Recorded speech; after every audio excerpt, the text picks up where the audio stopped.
C'est l'été, il fait beau, il fait chaud. Aujourd'hui, on va pas se prendre la tête parce qu'il fait trop chaud pour trop réfléchir. Je vais juste vous présenter un petit objectif qu'un abonné m'a recommandé. C'est un objectif très compact, très léger de chez Canon. C'est un objectif qui commence un petit peu gentiment à dater et qui peut être trouvé sur le marché d'occasion pour à peu près 70 €. On parle aujourd'hui du 40 mm STM en monture EF et compatible plein format. Si vous avez un sentiment de déjà vu, c'est que sur cette chaîne YouTube, j'ai déjà testé pour vous le Canon EFS 24 mm 2.8 STM Pancake, qui est un objectif extrêmement similaire d'un point de vue physique. On les confondrait presque. Attendez, je vais aller le chercher, il est par là-bas. Voici le 24 mm et le voici à côté du 40. C'est très difficile de voir lequel est lequel sans lire tout simplement ce qui est écrit dessus. Ces objectifs sont faits pour être montés sur les réflexes Canon mais peuvent bien entendu être adaptés aux hybrides. J'aime beaucoup tester les objectifs réflexes avec vous sur YouTube ces derniers temps. Pourquoi? Parce que j'aime bien les réflexes, mais aussi parce que ce sont des objectifs qui sont moins chers et qui peuvent aussi être utilisés pour faire de l'argentique. Et potentiellement, ces objectifs Canon EF peuvent aussi être utilisés sur des boîtiers d'autres marques, comme des boîtiers Fuji ou bien des boîtiers Sony. Donc c'est assez cool, ils sont un peu plus polyvalents que les versions RF. La grosse différence entre le 24 mm et le 40 mm, à part que un est un 24 mm et l'autre un 40 mm, c'est que le 24 mm peut uniquement être monté sur les boîtiers APS-C, ce qui le rend quand même moins polyvalent. Mais la focale est peut-être plus intéressante pour les boîtiers APS-C justement. Quoi qu'il en soit, aujourd'hui on teste la version 40 mm qui peut être montée sur les pleins formats et que j'ai monté sur différents boîtiers pour effectuer mes tests, mais principalement sur un Canon 6D. Voici quelques images d'exemple.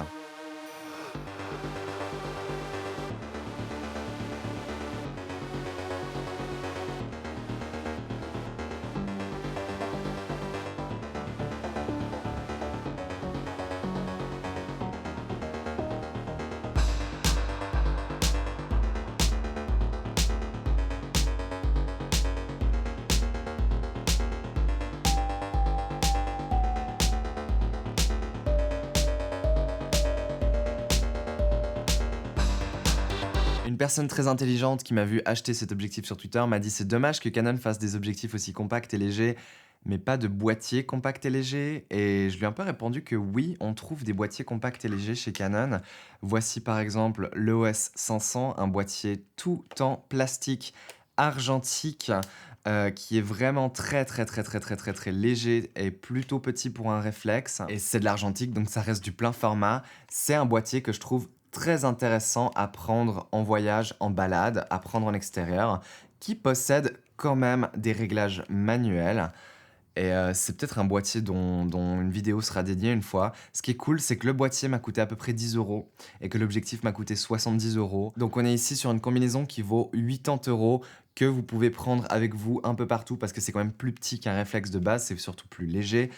Je pense que ça rentre dans une banane, il n'y a pas besoin d'avoir un gros sac ou quoi que ce soit. Et c'est quand même plus polyvalent et performant qu'un compact, ça j'en suis certain. Du coup, je crois que j'ai 4 ou 5 images prises en argentique avec cet appareil, avec une pellicule SFX. Les voici.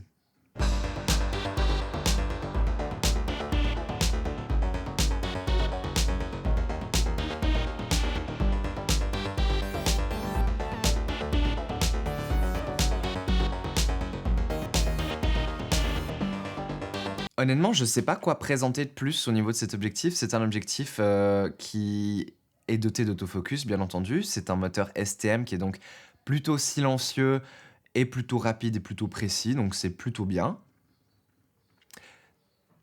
La caractéristique principale de cet objectif, c'est qu'il est petit. Et c'est un peu son seul vrai point fort.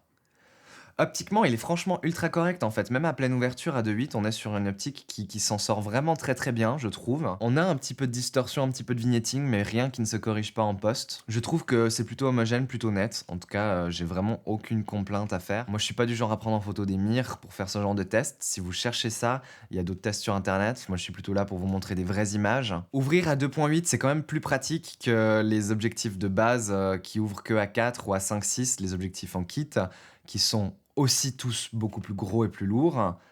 On a des zooms à 2.8. Et quel est l'intérêt d'avoir un objectif comme celui-ci qui ouvre à 2.8 si on a déjà un zoom à 2.8? Bah, c'est le côté compact en fait. Et si le côté compact ne vous intéresse pas, cet objectif n'est simplement pas fait pour vous. Et voilà, c'est tout. J'ai franchement rien de plus à dire. Je vous recommande d'aller regarder la vidéo sur le 24 mm, surtout si vous avez un boîtier APS-C, parce que je trouve que le 24 mm est aussi très chouette. Et ouais, c'est tout. C'était une vidéo ultra courte, pour une fois. Passez un bon été, restez hydraté. Une fin d'été, on arrive gentiment vers la fin de l'été. Non, non, non, je suis trop mauvaise langue. On arrive mi-août. Il y en a beaucoup d'entre vous qui ont déjà pris leurs vacances et qui sont très deg parce qu'ils ont eu leurs vacances pile quand il faisait moche, maintenant qu'il fait enfin beau et chaud. Moi, j'ai fait un petit tour à Marseille dans le sud, c'était sympa. Vous avez vu les images d'exemple, c'était vraiment cool. Et rafraîchissant, pas dans le sens chaleur, mais dans le sens la mer, c'est quand même cool. On n'a pas la mer en Suisse. On n'a pas la mer en Suisse. Abonnez-vous et à bientôt!